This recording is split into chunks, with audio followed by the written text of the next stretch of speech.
Hello friends, O2IAS academy के YouTube channel पर मैं लोकेश ढाका आपका हार्दिक स्वागत करता हूं। आज हम इस लेक्चर में बात करने वाले हैं ज्योग्राफी ऑफ हरियाणा के उसी सेक्शन को अपना कंप्लीट करेंगे धीरे धीरे करके। तो ज्योग्राफी ऑफ हरियाणा के इस सेक्शन से जो भी पीडीएफ बनेगी, यदि आप उसको चाहते हैं तो आप हमारे टेलीग्राम चैनल के माध्यम से जुड़ सकते हैं, जिसका लिंक हमने डिस्क्रिप्शन में दिया हुआ है। यदि आप कोरोना वायरस के इस टाइम पे अपनी तैयारी घर बैठे करना चाहते हैं तो आप हमारी ऐप O2IAS एकेडमी के ऐप को डाउनलोड कर सकते हैं, जो आपको प्ले स्टोर पर मिल जाएगी। इस सेशन में हम बात करने वाले हैं सबसे पहले हरियाणा की सबसे महत्वपूर्ण जिले कौन सी हैं। उसके बाद हम बात करेंगे कि हरियाणा में वन आच्छादित क्षेत्र कितना है। उसके बाद हम बात करेंगे हरियाणा में कितने प्रकार के वन पाए जाते हैं, टाइप्स ऑफ फॉरेस्ट इन हरियाणा कितने हैं। उसके बाद हम जैसे अपनी डिस्ट्रिक्ट्स को कवर कर रहे हैं, तो हमारी जो फोर्थ डिस्ट्रिक्ट आज रहेगी वो है कुरुक्षेत्र। सबसे पहले हम देखने वाले हैं हरियाणा में सबसे इंपॉर्टेंट लेक्स कौन सी हैं। देखो, हरियाणा में लगभग 25 इंपॉर्टेंट लेक्स पाई जाती हैं। तो झीलों की बात करें तो हरियाणा में सबसे पहले जो इंपॉर्टेंट झील है वो है पंचकुला के अंदर झील का नाम है टिक्कर ताल। एक टांगरी नाम की नदी है, वो इसी के पास से निकलती है। तो टिक्कर ताल नाम की झील है पंचकुला नाम की डिस्ट्रिक्ट में। अगर बात करें तो हरियाणा की जो राजधानी है चंडीगढ़, हरियाणा पंजाब की राजधानी, उसके अंदर भी एक झील पड़ती है सुखना झील, काफी फेमस झील है। उसके बाद अंबाला में कोई झील नहीं है। यमुनानगर में ताजेवाला बैराज के साथ एक झील हमने देखी थी, हथनी कुंड या हाथी कुंड बैराज, उसके साथ ही देखी थी हाथी कुंड नाम की झील। कुरुक्षेत्र के अंतर्गत दो इंपोर्टेंट झीलें हैं। एक झील का नाम है सन्नहित झील, जहां पे सरस्वती नदी, ऐसा माना जाता है कि सरस्वती नदी की 7 धाराएं वहां पे आके मिलती हैं, उसको कहते हैं सन्नहित झील। और दूसरी जो झील है उसका नाम है ब्रह्म सरोवर, काफी इंपॉर्टेंट है। ऐसा माना जाता है कुरुक्षेत्र में 360 तीर्थ हैं, उनमें सबसे पहला जो तीर्थ माना जाता है वो ब्रह्म सरोवर को माना जाता है। इसके बाद एक इंपॉर्टेंट झील है करनाल में, जिसका नाम है कर्ण झील। राजा कर्ण के नाम पे करनाल का नाम पड़ा हुआ है और उसी के नाम से झील का नाम है कर्ण झील। इसके बाद पानीपत में कोई इंपॉर्टेंट झील नहीं है, सोनीपत में कोई इंपॉर्टेंट झील नहीं है। रोहतक के अंदर एक इंपॉर्टेंट झील है, झील का नाम है तलियार झील, तलियार लेक। इसके बाद झज्जर के अंदर एक इंपॉर्टेंट झील है, झील का नाम है झील है। और एक बैठक हुई थी 2 फरवरी 1971 1971 में, ईरान नाम का एक देश है, उस देश की एक शहर था, रामसर नाम का शहर था, वहां पे एक सम्मेलन हुआ था, रामसर सम्मेलन। वहां पे ये डिस्कस किया गया था कि भाई दुनिया में जितने भी मतलब पेड़ पौधे हैं, ऐसे ही पक्षी भी हैं, जानवर भी हैं, वे बहुत ज्यादा निर्भर करते हैं आर्द्र भूमियों के ऊपर। आर्द्र भूमियां इस दुनिया में बचानी बहुत जरूरी है, क्योंकि इंसान को जब जरूरत पड़ती है पानी की तो वो तो अपने अलग अलग तरीके से पानी अवेलेबल कर सकता है, धरती खोद के भी निकाल सकता है, लेकिन जानवर ऐसा नहीं कर सकते सभी के सभी। तो उनके लिए जरूरी है कि हम जितने भी इस दुनिया में वेटलैंड्स हैं उनको बचा के रखें। तो वेटलैंड्स के लिए एक बहुत इंपॉर्टेंट मतलब सम्मेलन हुआ था, उसका नाम था रामसर सम्मेलन। 2 फरवरी को वर्ल्ड वेटलैंड डे भी मनाया जाता है उसी दिन की याद में। और भारत के अंदर मतलब हरियाणा के अंदर, भारत के अंदर बहुत सारे वेटलैंड हैं। हरियाणा का सबसे बड़ा जो वेटलैंड है वो झज्जर जिले में पड़ता है। एक झील का भी नाम है, वेटलैंड के रूप में भी माना जाता है, तो उसका नाम है भिंडावास। तो भिंडावास एक झील भी है और उसी के दलदल एरिया को वेटलैंड के रूप में माना जाता है। तो हरियाणा का सबसे बड़ा वेटलैंड है भिंडावास, जो झज्जर जिले में पड़ता है। इसके बाद यदि बात करें तो गुड़गांव के अंतर्गत कई इंपॉर्टेंट झीलें पाई जाती हैं। जैसे एक झील है, झील का नाम है सुल्तानपुर झील। ऐसे एक झील है सोहना में, गर्म पानी का चश्मा है, वहां पे गंधक होता है उस पानी के अंदर, इस वजह से वो स्किन डिजीज के लिए काफी फेमस माना जाता है। तो गर्म पानी का चश्मा सोहना नाम की जगह है गुड़गांव में। उसके बाद बसई नाम का एक वेटलैंड है, ऐसे ही जैसे भिंडाबास नाम का वेटलैंड, ऐसे ही गुड़गांव में एक वेटलैंड है जिसका नाम है बसई। उसके बाद एक झील है, झील का नाम है खलीलपुर झील। तो सुल्तानपुर झील होगी, सोहना होगी, उसके बाद बसई वेटलैंड हो गया, खलीलपुर होगी, ये काफी फेमस झीलें हैं। ऐसे ही एक झील है बारबेट झील। तो कुछ इंपोर्टेंट झीलें हैं। हरियाणा की सबसे बड़ी जो झील है, झील का नाम है दमदमा झील। ये भी झील पाई जाती है गुड़गांव के अंतर्गत, ये 3000 एकड़ में फैली हुई है। उसके बाद यदि हम बात करें तो फरीदाबाद के अंतर्गत 3 इंपोर्टेंट झीलें पाई जाती हैं। जैसे एक झील है, झील का नाम है बड़खल झील। ऐसे ही एक मेला लगता है, मेले का नाम है सूरज कुंड का मेला। सूरज कुंड का मेला की बार 2020 में 1 फरवरी से 16 फरवरी 2020 तक लगा था सूरज कुंड का जो मेला है। इस सूरज कुंड के मेले के लिए जो इंपॉर्टेंट झील है उसी का नाम है ये हैंडक्राफ्ट मेला है और झील का नाम है सूरजकुंड लेक। इसके बाद एक झील है मयूर नाम की एक लेक है, मयूर झील, मतलब ये मयूर लेक या पिकॉक लेक के नाम से भी जाना जाता है। इसके बाद पलवल में एक झील होती थी, झील का नाम था डबचिक झील। अब ये सूख गई है, लेकिन पूछ सकता है कि डबचिक झील किस जिले में होती थी। नू नाम का जो जिला है उसके अंतर्गत 3 इंपॉर्टेंट झील पड़ती है। एक झील है संगेली झील, एक है चंदेली झील और एक है मतलब कोटला झील है। जो बाबर नाम का राजा होता था उसने अपनी आत्मकथा लिखी थी बाबरनामा, उसमें कोटला झील का जिक्र किया हुआ है। और जो संगेली झील है इसका दूसरा नाम उजीना झील भी है, ये भी आपको ध्यान रखना है। रेवाड़ी में कोई इंपॉर्टेंट झील नहीं पड़ती, महेंद्रगढ़ में कोई इंपॉर्टेंट नहीं, चरखी दादरी में कोई इंपॉर्टेंट झील नहीं, भिवानी के अंदर कोई इंपॉर्टेंट झील नहीं। हिसार के अंदर एक झील है, झील का नाम है blue bird lake, blue bird नाम की एक झील है। उसके बाद सिरसा में एक झील है, ओटू नाम का जो डैम है उसके पीछे एक झील है, झील का नाम है ओटू लेक, ओटू झील। फतेहाबाद में एक झील है, झील का नाम है चिली झील। तो ये हरियाणा के अंतर्गत लगभग 25 इंपोर्टेंट झीलें मिलती हैं। तो आपसे कई बार क्वेश्चन पूछ ले जाते हैं कि इनसे रिलेटेड क्वेश्चंस कई बार आते हैं, छोटी कौन सी है टाइप का, कौन सी किस जिले में पड़ती है, इस टाइप से उसका किस दूसरा नाम क्या है टाइप से क्वेश्चंस आपको पुटअप करने में मिल सकते हैं। इनके यदि नाम देखा जाए तो जैसे पंचकुला में हमने देखी टिक्कर ताल, यमुनानगर में हथनी कुंड, कुरुक्षेत्र में ब्रह्म सरोवर और सन्निहित झील, कर्ण झील है करनाल में, ऐसे ही रोहतक में तलियार झील, झज्जर में भिंडावास वेटलैंड या वेट भिंडावास लेक भी है। गुड़गांव में कई झीलें हैं, दमदमा झील जो हरियाणा की सबसे बड़ी झील है, ऐसे ही खलीलपुर झील, सुल्तानपुर झील जिसको मतलब पक्षी देखने वालों का स्वर्ग माना जाता है, बर्ड वॉचर्स पैराडाइज कहते हैं। फरूखनगर नाम का शहर है, वहां पे ये पड़ती है सुल्तानपुर झील। ऐसे ही बसई वेटलैंड है, सोहना झील है जो गर्म पानी का चश्मा है, भीमकुंड एक यहाँ पे पड़ता है और साथ में एक झील है द लोस्ट लेक। ये इंपॉर्टेंट झीलें पड़ती हैं गुड़गांव में। ऐसे ही फरीदाबाद की जो झीलें हैं, बड़खल झील, सूरजकुंड झील, यहाँ पे क्राफ्ट का मेला लगता है, हैंडक्राफ्ट मेला, हैंडक्राफ्ट फेयर। तो धोज नाम की एक झील है ऐसे ही फरीदाबाद में, और एक झील है पिकॉक लेक। इसके बाद पलवल के अंतर्गत पड़ती है डबचिक नाम की लेक है जो होडल नाम के शहर के पास है। ऐसे ही नू नाम का जो जिला है उसके अंदर कोटला, संगेली या उजीना और चंदेली नाम की 3 इंपॉर्टेंट जिले देखे हमने। हिसार के अंदर जो जिले हैं, एक झील का नाम है ब्लू बर्ड लेक। सिरसा के अंदर जो झील है उसका नाम है ओटू लेक। फतेहाबाद में जो झील है, झील का नाम है चिली लेक। तो ये इंपॉर्टेंट झीलें हमने देख ली हैं। इसके बाद हम देखने वाले हैं हरियाणा में फॉरेस्ट कवर, हरियाणा में कितना वन क्षेत्र है। तो हरियाणा की एक संस्था, भारत की एक संस्था है, संस्था का नाम है फॉरेस्ट सर्वे ऑफ इंडिया। ये संस्था 1981 में इसका नाम फॉरेस्ट सर्वे ऑफ इंडिया रखा गया था और इससे पहले इसकी स्थापना 1965 के अंतर्गत हो गई थी। इस संस्था का काम है भारत में एक रिपोर्ट पेश करती है, India state of forest report. ये रिपोर्ट इसने 1987 में पेश करनी शुरू की थी। हर 2 साल के बाद ये रिपोर्ट पेश की जाती है। तो जो सबसे लेटेस्ट रिपोर्ट है वो 2019 की रिपोर्ट है। उसके हिसाब से हरियाणा में फॉरेस्ट कवर, वन पूरा का पूरा मतलब जंगल का एरिया जो है, वन का एरिया है, वो हरियाणा में 1602 स्क्वायर किलोमीटर वर्ग में फैला हुआ है। बेसिकली ये हरियाणा का 3.62% एरिया बनता है। अगर ट्री कवर की बात करें, जैसे कई बार आता है एक तो पूरा वन हो गया, कई बार ऐसा होता है रोड है भाई तो रोड के किनारे किनारे पेड़ लगा दिए, नहर है तो नहर के किनारे किनारे पेड़ लगा दिए, हाईवे हैं तो उनके किनारे जो पेड़ लगे हुए हैं उसके हिसाब से ट्री कवर अगर देखा जाए तो हरियाणा का जो ट्री कवर है वो 1565 स्क्वायर किलोमीटर में फैला हुआ है, जो पूरे हरियाणा का 3.54% एरिया बनता है।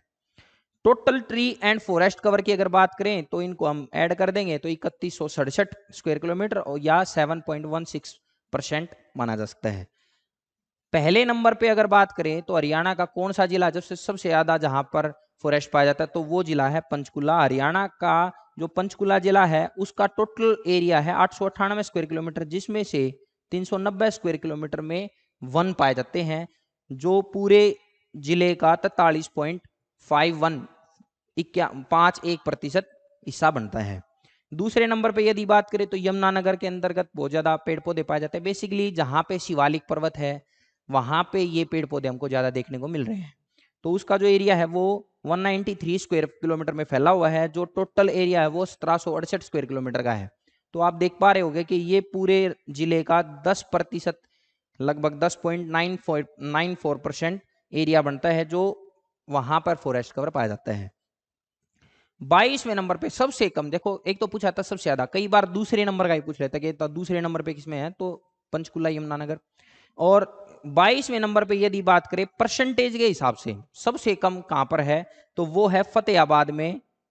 एरिया तो 18 स्क्वायर किलोमीटर है, लेकिन पूरे जिले का जो एरिया है उसका परसेंटेज 0.71% बन रहा है। और अगर इसकी बात करी जाए कि एरिया के हिसाब से सबसे कम, तो एरिया में देखो पलवल का सबसे कम है, फतेहाबाद में फिर भी 18 स्क्वायर किलोमीटर है, पलवल के अंतर्गत 13 स्क्वायर किलोमीटर है, लेकिन परसेंटेज की बात करें तो ये 1.3 है, तो सबसे कम परसेंट है फतेहाबाद में, सबसे कम एरिया है पलवल के अंदर। ये आपको ध्यान रखना है। पहले नंबर पे जो पंचकुला है वो एरिया में भी और परसेंटेज में भी दोनों में पहले नंबर पे है, तो किसी भी तरीके से क्वेश्चन आपसे पूछ सकता है। जैसे हमने देखा था कि भाई अगर आप देखेंगे तो जानवरों को बचाने के लिए भी हमने एक चीज डिसाइड कर रखी है, जैसे वाइल्ड लाइफ सेंचुरी है, नेशनल पार्क्स बनाए हुए हैं, ऐसे ही हमने पेड़ पौधों की सुरक्षा के लिए एक एरिया बनाया हुआ है जिसको कहते हैं रिजर्व्ड फॉरेस्ट। रिजर्व्ड फॉरेस्ट, तो रिजर्व्ड फॉरेस्ट जो है हरियाणा के अंदर 249 स्क्वायर किलोमीटर में फैले हुए हैं।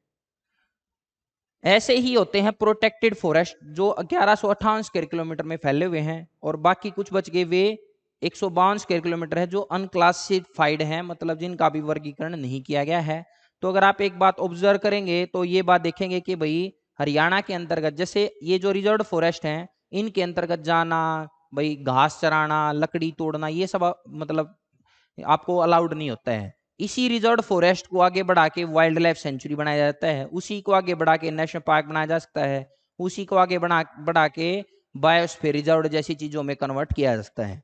तो पहले जो जंगल का एरिया होता है पहले उसको रिजर्व फॉरेस्ट ही घोषित किया जाता है, उसके बाद उसको अलग अलग जानवरों के लिए सुरक्षा प्रदान करेंगे तो फिर उसको जानवरों के लिए प्रोटेक्टेड एरिया बना दिया जाता है। तो ये है हरियाणा का फॉरेस्ट कवर। अब हरियाणा में अगर पेड़ों की बात करें तो हरियाणा में कितने प्रकार के वन पाए जाते हैं। फॉरेस्ट ऑफ हरियाणा, जो हरियाणा के वन है उनको 3 मेन टाइप में बांटा जा सकता है। एक आदमी था चैंपियन और एक था सेठ, इन दोनों ने मिलकर इसका डिवीजन किया था 1968 में। उनके हिसाब से हरियाणा में 3 प्रकार के वन पाए जाते हैं। सबसे पहले जो वन है वे सब ट्रॉपिकल पाइन फॉरेस्ट हैं, चीर के पेड़ कह देते हैं। यहाँ पे 2 इंपॉर्टेंट पेड़ पाए जाते हैं, एक है पाइन या चीर का पेड़ और एक है साल का। तो पाइन या चीर के पेड़ ज्यादातर हरियाणा के किस जिले में है, ये क्वेश्चन आता है, तो पंचकुला जिले में है। और साल के पेड़ हरियाणा किस जिले में है, तो यमुनानगर नाम के जिले में पाए जाते हैं। ऐसे ही दूसरा एरिया है उसको कहते हैं सब tropical dry deciduous forest. Deciduous forest का मतलब होता है पर्णपाती वन। पर्णपाती वन का मतलब सिंपल सा है कि भाई जो पेड़ साल में अपने पत्तों को गिरा दे उसको पर्णपाती वन कहा जाता है। तो पूरे भारत में लगभग डेसिडुअस फॉरेस्ट पाए जाते हैं, पर्णपाती वन पाए जाते हैं। तो हरियाणा के अंतर्गत भी जो पर्णपाती वन है वो पाए जाते हैं। इनके अंतर्गत इंपॉर्टेंट शीशम है, जैसे हरियाणा का राजकीय वृक्ष है पीपल, नीम, आम, बरगद, जामुने और सरकंडा। जैसे सरकंडा घर में बैठते हैं, मुड्ढे बनाए जाते हैं, तो काफी फेमस वो इस्तेमाल किए जाते हैं सरकंडे। ऐसे ही तीसरे प्रकार के जो वन पाए जाते हैं वे हैं कांटेदार झाड़ियां या कांटेदार वन पाए जाते हैं, सब ट्रॉपिकल थॉर्न फॉरेस्ट। इसके अंदर किक्कर एक पेड़ है जिसको कहते हैं खेजरी या जाटी कह देते हैं। ये सैंडल ऑफ हरियाणा, मतलब हरियाणा का चंदन वृक्ष के रूप में जाना जाता है। और जैसे ही कैक्टस, नागफनी जैसे पेड़ इस एरिया में पाए जाते हैं। तो ये पड़ते कहाँ कहाँ हैं, देखो जो शिवालिक पर्वत है उस पर्वत के पास बहुत ज्यादा पेड़ पौधे पाए जाते हैं, तो पहले प्रकार के जो वन है पाइन फॉरेस्ट वो पाए जाते हैं यहाँ पे। बाकी इंटायर जो हरियाणा है उसके अंतर्गत डेसिडुअस फॉरेस्ट पड़ते हैं। और जो थॉर्न फॉरेस्ट है ये साउथ वेस्ट हरियाणा के अंतर्गत पाए जाते हैं। तो पहले प्रकार के, दूसरे प्रकार के और तीसरे प्रकार के 3 प्रकार के वन हरियाणा के अंतर्गत देखने को आपको मिलेंगे। इसके बाद यदि बात करें इंपोर्टेंट फॉरेस्ट के बारे में और इंपोर्टेंट इंफॉर्मेशन क्या हो सकती है, देखो हरियाणा में फॉरेस्ट के लिए पहली वन नीति वैसे पूरे भारत में 1894 ईस्वी में आई थी। उसके बाद इसी को अपडेट करके 1952 में कन्वर्ट कर दिया गया। इसके बाद भारत ने एक पॉलिसी बनाई 1988 ईस्वी की फॉरेस्ट पॉलिसी। इसका टारगेट आपको ध्यान रखना है, इसका टारगेट था कि पूरे भारत में 33% एरिया पे वन होने चाहिए। अगर पक्षियों की, जानवरों की बात करें तो हरियाणा में बहुत सारे टाइप की वैरायटी पाई जाती है। पूरे इंडिया की 40% जो प्रजातियां हैं मतलब पक्षियों की, वे हरियाणा में पाई जाती है पूरे भारत में। लेकिन पेड़ पौधों के मामले में हरियाणा के अंदर फॉरेस्ट काफी कम पाया जाता है। तो हरियाणा ने क्या किया, ये फॉरेस्ट पॉलिसी खुद अपने लिए एक फॉरेस्ट पॉलिसी लॉन्च की 2006 में। तो हरियाणा की जो फॉरेस्ट पॉलिसी है उसने अपना टारगेट चेंज करके पहले छोटा टारगेट रख लिया। तो हरियाणा की फॉरेस्ट पॉलिसी का टारगेट है कम से कम 20% एरिया पर फॉरेस्ट और ट्री कवर होने चाहिए, जो लगभग अब 7% पर पहुंचे हैं। 2019 की जो फॉरेस्ट सर्वे ऑफ इंडिया की रिपोर्ट है उसके अनुसार हमने देखा है। इसके बाद यदि बात करें तो हरियाणा ने एक प्रोग्राम लॉन्च किया था 1989-90 में, जिसका नाम था ग्रीनिंग ऑफ हरियाणा। ये हरियाणा का पहला प्रोजेक्ट था जो वनों के लिए बनाया गया था। हरियाणा में 2 स्पेशल इन्वायरमेंटल कोर्ट भी स्थापित किए गए थे 1997 ईस्वी में। एक किया गया था फरीदाबाद में, किया गया था हिसार में। बाद में जो हिसार वाला था उसको ट्रांसफर कर दिया 2015 में कुरुक्षेत्र में। तो फिलहाल हरियाणा में 2 इन्वायरमेंट कोर्ट हैं, एक है फरीदाबाद में और एक है कुरुक्षेत्र में। ये आपको ध्यान रखना है, बहुत इंपॉर्टेंट क्वेश्चन आ सकते हैं। भारत का जो नेशनल ग्रीन ट्राइब्यूनल है उसकी स्थापना 2010 में हुई थी, ये बात भी हमने पहले समझी थी, इसको भी ध्यान रखना, ये भी इंपॉर्टेंट क्वेश्चन माना जाता है। इसके बाद यदि बात करें तो हरियाणा में एक कोर्ट कैंप है जो इन्वायरमेंट के लिए काम करता है, 1998 से काम कर रहा है और ये हरियाणा के करनाल जिले में स्थापित पाया जाता है। इसके बाद हरियाणा ने नॉन बायोडिग्रेडेबल गार्बेज एक्ट पास किया था 1998 में प्रदूषण को कम करने के लिए। अमरिंदर कौर जो भारत की पहली महिला IFS ऑफिसर है जो किसी राज्य की फॉरेस्ट डिपार्टमेंट की चीफ के पद पे काम कर रही है, तो हरियाणा की ये चीफ के पद पे काम कर रही है फॉरेस्ट डिपार्टमेंट में, अमरिंदर कौर। ये आपका नाम याद रखना है, बहुत इंपॉर्टेंट क्वेश्चन बन सकता है। इसके बाद अगर हम बात करें तो अपना जो चौथा डिस्ट्रिक्ट है वो है कुरुक्षेत्र। तो कुरुक्षेत्र का जो मैप है वो आपको दिख रहा होगा। देखो कुरुक्षेत्र हरियाणा में एक जिला है जो पंजाब को भी टच कर रहा है और इस तरफ से उत्तर प्रदेश को भी टच कर रहा है। इस टाइप का क्वेश्चन आपको लोकेशन को लेके आ सकता है कि उसकी स्थिति है वहां पे किस किस राज्य को छूता है, टाइप का क्वेश्चन आपसे पूछा जा सकता है। इसके बाद यदि बात करें तो कुरुक्षेत्र की इंपॉर्टेंट इंफॉर्मेशन को अगर देखें तो कुरुक्षेत्र को धर्म नगरी, शेख चिल्ली का शहर, श्रीमद् भागवत गीता का मतलब जन्म स्थान, ओरिजिन माना जाता है। इसके बाद कुरुक्षेत्र से देखेंगे तो कुरुक्षेत्र का नाम क्यों रखा गया था, तो कुरुक्षेत्र का नाम रखा गया था, कुरु नाम का एक राजा होता था, उसी के नाम पे कुरुक्षेत्र का नाम पड़ा था। इसका निर्माण किया गया था 23 जनवरी 1973 ईस्वी को। तो कुरुक्षेत्र हरियाणा में कब बनाया गया, तो 23 जनवरी 1973 को बनाया गया। जो इंपॉर्टेंट तहसील और लेजिस्लेटिव सीट्स हैं वे शाहबाद, थानेसर, लाडवा और पिहोवा, ये 4 इंपॉर्टेंट कुरुक्षेत्र की लेजिस्लेटिव सीट्स भी हैं और तहसील के भी नाम हैं। अगर इसके इतिहास की बात करें तो हड़प्पा सभ्यता जो थी, देखो हड़प्पा सभ्यता के 3 फेजेस थे। जनरली हम पढ़ते हैं हिस्ट्री में तो देखते हैं कि हड़प्पा सभ्यता 2350 से 1750, कई सारी जगह 2500 से 1700, ऐसे ऑप्शन अलग अलग टाइप के आपको समय मिल जाएगा कि 2350 से 1750 BC तक हड़प्पा सभ्यता का सबसे चरम स्तर माना जाता है। ऐसा नहीं था कि हड़प्पा सभ्यता पहला दिन 2350 का शुरू और उसी दिन मतलब शहर बन गए। पहले क्या होता था, पहले हड़प्पा सभ्यता जो थी वो पहले वहां पे गांव होते थे, गांव जो थे वो नदियों के किनारे होते थे और नदियों के किनारे होने की वजह से वहां पे सिंचाई वगैरह अच्छी होती थी, तो अच्छी फसल होती थी, फसल अच्छी होती थी तो ज्यादा होती थी, तो उसी को आपस में लेना देना कर लेते थे।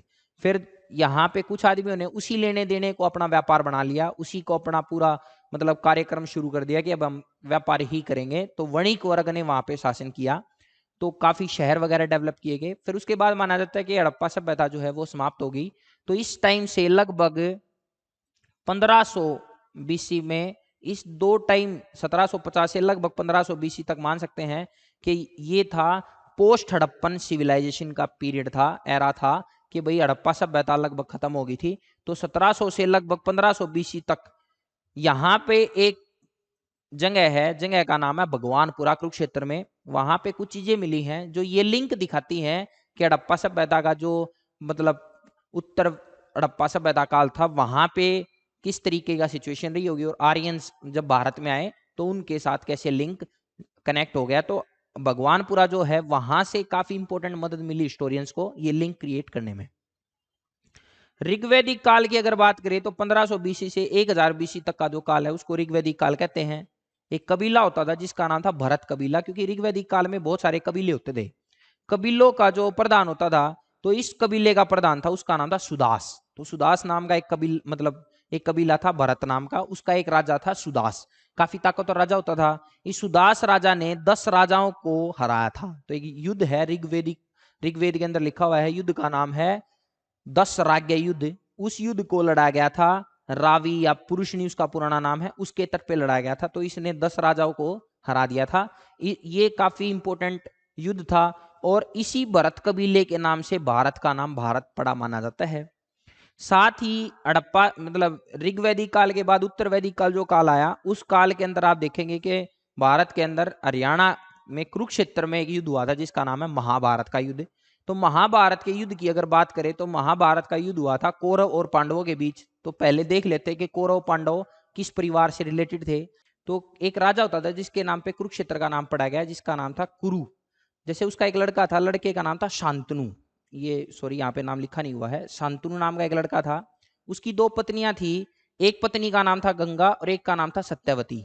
तो गंगा ने जब शांतनु से शादी की तो उन्होंने ये कहा था कि भाई अगर आप से मैं शादी करूंगी तो आप मेरे से कभी सवाल नहीं करेंगे। तो उनके जब भी बच्चे पैदा होते थे तो वो उनको गंगा में बहाती थी। फिर आखिरी जो बच्चा था भीष्म, उसके टाइम पे उसने सवाल पूछ रहा था कि आप ऐसा क्यों कर रही है, तो उन्होंने ऐसा कैसा भीष्म को उनके हाथ में दे दिया था। तो गंगा से एक पुत्र का बचा था लास्ट में, उसका नाम था भीष्म। उसके बाद सत्यावती से 2 पुत्र थे, एक का नाम था चित्रांग और एक का नाम था विचित्र वीर्य। इसके बाद अगर हम बात करेंगे तो चित्रांग की एक पुत्र पैदा हुआ था जिसका नाम था धृतराष्ट्र और विचित्र वीर्य का एक पुत्र था जिसका नाम था पांडु। जो धृतराष्ट्र था उसके 100 पुत्र थे, उसमें एक इंपॉर्टेंट पुत्र माना जाता है जिसका नाम था दुर्योधन और 100 अन्य कौरव के नाम से जाने जाते हैं। पांडु की 2 पत्नियां थी, एक का नाम था कुंती और एक का नाम था माद्री। कुंती से 3 पुत्रों का जन्म हुआ था, एक का नाम था युधिष्ठिर, एक का नाम था अर्जुन और एक का नाम था भीम। और माद्री से 2 पुत्रों का जन्म हुआ था, एक का नाम था नकुल और एक का नाम था सहदेव। अर्जुन का एक पुत्र था जिसका नाम था अभिमन्यु और अभिमन्यु का एक पुत्र था जिसका नाम था परीक्षित और परीक्षित का एक पुत्र था जिसका नाम था जन्माजय। तो ये एक पूरा फैमिली ट्री है कुरु नाम के। इसी के नाम से कुरु का नाम कुरुक्षेत्र पड़ा हुआ है और कुरु नाम का महाजनपद भी था और कुरु के नाम पे कुरुक्षेत्र का नाम हमने देख लिया। तो उसकी फैमिली कैसी थी वो आपको महाभारत के युद्ध में भी देखने को मिली होगी, ये उनके नाम है। इसके बाद यदि हम देखें तो जब युद्ध हुआ महाभारत का, उसके युद्ध के बाद कुछ समय तक शासन किया युधिष्ठिर ने, फिर शासन किया अर्जुन ने। उसके बाद उसका एक पोता था जिसका नाम था परीक्षित, जो हमने देखा अभिमन्यु का लड़का। उस परीक्षित के साथ लड़ाई होगी थी। तक्षशिला का एक राजा होता था तक्षक, उसने इस परीक्षित को हरा दिया, मार दिया था। मारने के बाद इसका लड़का था जन्माजय जिसने एक यज्ञ करवाया था। यज्ञ जो करवाया था वो बेसिकली करवाया गया था सांपों को खत्म करने के लिए, क्योंकि ये जो तक्षक था ये नागा वंश से संबंधित माना जाता है। तो इसने सर्पदमन जो आजकल फिदो है चीन में, उसमें एक यज्ञ करवाया था। उस यज्ञ से ऐसा माना जाता है कि ये सांपों के वंश का विनाश हो गया था और यहाँ पे तक्षशिला वगैरह में इसने अपना शासन स्थापित कर लिया था। इसके बाद अगर हम देखें तो फिर धीरे धीरे करके जो महाभारत के युद्ध के बाद ये राजा आए और उसके बाद धीरे धीरे करके ये पूरा का पूरा वंश समाप्त होता चला गया। फिर इसके बाद हरियाणा में बुद्धिज्म या कुरुक्षेत्र में बुद्धिज्म का प्रभाव देखने को मिला। नंदों ने भी यहाँ पर काफी समय तक शासन किया। पुष्यभूति वंश की जो राजधानी थी वो थानेश्वर थी और इसका एक लड़का था पुष्यभूति नाम का राजा होता था। उसके 3 बच्चे होते थे, उसमें एक लड़का होता था हर्षवर्धन। उसने अपनी राजधानी थानेसर से बदल के कन्नौज ले गया था। बाण भट्ट ने हरिश्चरित नाम की किताब में इस बातों का जिक्र किया हुआ है। उसके बाद जब आप देखेंगे तो थानेसर नाम का जो शहर था इस पर अटैक किया था गजनवी ने 1014 ईस्वी में। ये इंपॉर्टेंट क्वेश्चन आपको देखने को मिलता है। अब कुछ इंपॉर्टेंट प्लेसेज हैं जो कुरुक्षेत्र में आप जाएंगे तो जो टूरिस्ट प्लेसेज है घूमने के लिए आपको देखने को चाहिए, वे इंपॉर्टेंट प्लेसेस कौन से हैं। तो सबसे पहले इंपॉर्टेंट प्लेस है ब्रह्म सरोवर। यहाँ पे एक बहुत इंपॉर्टेंट स्नान होता है। देखो आप देख पा रहे हो कितनी पब्लिक यहाँ पे आई हुई है। तो ब्रह्म सरोवर का ये एक सीन है। ब्रह्म सरोवर जो है एक इंपॉर्टेंट देखने की जगह है। इस ब्रह्म सरोवर के बीच में एक काफी बड़ा पार्क है। उस पार्क के अंदर एक रथ है जिसका नाम है कुरुक्षेत्र रथ या अर्जुन का रथ है बेसिकली। ये ब्रह्म सरोवर के बीच में ही स्थापित है। इसके बाद अगर हम जाएंगे तो भद्रकाली मंदिर है। जैसे क्या है, जो भगवान शिव थे उनकी एक पत्नी होती थी सती, वो अपने पिता के घर पे चली गई थी बिना बुलाए। वहां पे उन्होंने इसका अनादर कर दिया था, शिव का अनादर कर दिया था, तो उन्होंने अपनी जान दे दी थी। तो शिव को गुस्सा आ गया था, उन्होंने मतलब वहां पे खड़े ठीक ठाक इंसानों को मार दिया था। और उसके बाद उनको उठा के चल पड़े थे, काफी समय तक घूमते रहे। तो विष्णु भगवान ने देखा कि इस हिसाब से तो सृष्टि का नाश हो जाएगा, तो उन्होंने क्या किया था, सती को 51 टुकड़ों में विभाजित कर दिया था और उनके अलग अलग टुकड़ों को मतलब भारत में अलग अलग जगह पर डाला गया। वे जो टुकड़े थे उन्हीं जगह पर 51 मतलब शक्तिपीठ बने हुए हैं। उनमें से एक शक्तिपीठ हरियाणा में भी है, जहां पे दाया पैर जो था वो गिरा था देवी का, तो उसी के नाम से श्रीदेवी कूप भद्रकाली मंदिर है, जो हरियाणा का एकमात्र प्राचीन शक्तिपीठ है। और यहाँ ये आपको देखने को मिल रहा होगा किस टाइप से, तो यहाँ पे एक कूप है, कुआ है, उसी के मतलब वहाँ पे पूजा वगैरह होती है, तो ये इंपॉर्टेंट जगह है। इसके बाद एक प्राचीन शिव मंदिर है जो कुरुक्षेत्र में आपको देखने को मिलता है। इसके बाद यदि आप देखेंगे तो ज्योतिसर नाम की एक जगह है, जहां पर भगवान कृष्ण ने अर्जुन को गीता का उपदेश दिया था। तो lord Krishna delivered the message of Bhagavad Gita to Arjun under a banyan tree, बरगद के पेड़ के नीचे ये दिया गया था। तो ये है गीता उपदेश, ये है बरगद का वो पेड़, और ये है गीता उपदेश स्थल जहां पे दिया गया था। यहाँ पे एक रथ भी है, ये ऐसा दिखाया हुआ है साइड में, एक मतलब पत्थर का रथ बनाया हुआ है, वो भी एक इंपॉर्टेंट जगह है देखने के लिए। इसके बाद हम देखते हैं तो कुरुक्षेत्र में, कुरुक्षेत्र ताजमहल ऑफ हरियाणा, हरियाणा का ताजमहल कहते हैं। शेख चिली के मकबरे को, एक सूफी संत होता था शेख चिली, उसको कहते थे, लेकिन उसका असली नाम था अब्दुल करीम, जो दारा शिकोह का मतलब गुरु होता था। शाहजहां का एक पुत्र था, दाराशी को एक पुत्र था औरंगजेब, तो दाराशी को हार गया था, उसके बाद औरंगजेब राजा बना था, उसने शाहजहां को काफी टाइम तक मतलब बंदी बना के रखा था। तो अब्दुल करीम के नाम से ये मकबरा बना हुआ है, और ये है शेख चिली का मकबरा, जिसको हरियाणा का ताजमहल के रूप में जाना जाता है, आप देख पा रहे होगे। इसके बाद एक इंपॉर्टेंट मस्जिद है जिसका नाम है पत्थर मस्जिद, ये आपको देखने को मिल रही होगी।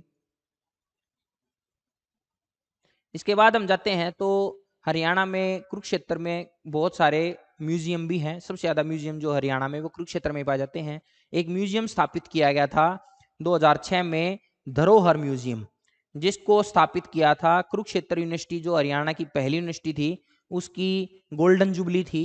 उसने अपने ही कैंपस में एक म्यूजियम बनाया था। जैसे आप देख पा रहे हो ये है धरोहर म्यूजियम। जैसे इसमें ये जो लड़की है ये दिखा रहे हैं, ये रहट चला रही है। क्या चला रही है? रहट। रहट क्या होते थे, मतलब जानवर चलाते थे, तो वहां से पानी वगैरह निकलता था, तो पहले मतलब पानी निकालने के लिए रहट का इस्तेमाल किया जाता था। उसका ये एक पूरा स्ट्रक्चर तैयार किया हुआ है। इस टाइप से बहुत सारी चीजें जो हमारे हरियाणा की धरोहरें हैं उनको यहाँ पर स्थापित किया हुआ है कुरुक्षेत्र यूनिवर्सिटी के कैंपस में।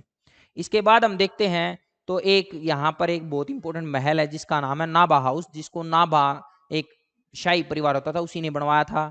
ऐसे ही एक संग्रहालय जिसका नाम है श्री कृष्ण संग्रहालय, श्री कृष्ण म्यूजियम।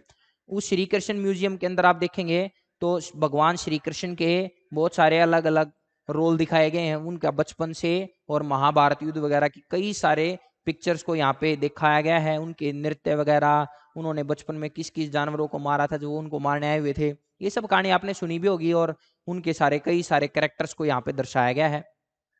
इसके बाद हम देखते हैं तो विश्वामित्र का टीला है, कुरुक्षेत्र में ही स्थित है। ऐसे ही कल्पना चावला तारामंडल, कल्पना चावला के नाम से प्लेनेटोरियम है। देखो कल्पना चावला थी करनाल की, लेकिन उनके नाम से प्लेनेटोरियम है, वो है कुरुक्षेत्र में। ये इंपॉर्टेंट क्वेश्चन आ सकता है, और ठीक ठाक बच्चे इसको गलत कर सकते हैं क्योंकि उनको लगेगा करनाल में होगा, तो ये है कुरुक्षेत्र में। ऐसे ही भीषम कुंड है, बाणसैया पांडव टेम्पल है, नरकातारी नाम की जगह है। देखो ये है भीषम कुंड। ऐसा माना जाता है कि भीषम को जब बाणसैया पे लिटाया गया था तो वहां पर उनको प्यास लगी थी, उन्होंने पूरा युद्ध देखा था, महाभारत का युद्ध देखा, तो बाणसैया पे लेटे लेटे उनको भाई जैसे अर्जुन से कहा भी मेरे को प्यास लगी, तो अर्जुन ने बाण मार के और एक मतलब गंगा निकाल दी थी, बाण गंगा भी कह सकते हैं। तो भीषम कुंड के नाम से भी जाना जाता है। और ये नरकातारी नाम की जगह कुरुक्षेत्र में, वहां पे पाया जाता है, मंदिर भी है और ये कुंड भी है। ऐसा माना जाता है ये तभी से चल रहा है, अभी भी इसके अंदर से पानी निकलता रहता है। इसके बाद हम देखेंगे तो कर्ण का एक किला यहाँ पे देखने को मिलता है। वैसे कर्ण जो है वो करनाल से रिलेटेड था, लेकिन कर्ण का एक किला कुरुक्षेत्र में भी आपको देखने को मिलेगा। इसके बाद एक इंपॉर्टेंट गुरुद्वारा है जिसका नाम है मस्तगढ़ गुरुद्वारा, ये भी आपको कुरुक्षेत्र में देखने को मिलेगा। और भी कई सारे गुरुद्वारे हैं। इसके बाद आप देखेंगे तो जो राजा हर्ष होता था उसका एक किला यहाँ पे देखने को मिलता है, ये आप देख पा रहे हो, काफी पुराना समय का किला है। इसके बाद एक सरोवर है सन्निहित सरोवर, हमने देखा था भी कि जो सरस्वती नदी है वो सरस्वती नदी की 7 अलग अलग ब्रांचेज यहाँ पे आगे मिलती हैं। यहाँ पे कई सारे मंदिर भी बनाए हुए हैं, तो सन्निहित सरोवर काफी इंपोर्टेंट मिलता है। आई होप ये वीडियो आपको पसंद आया है, तो इसे लाइक करें, शेयर करें, सब्सक्राइब करें और बेल आइकन को प्रेस करें ताकि आने वाली हर वीडियो के अपडेट आप तक मिलते रहे। Thank you so much.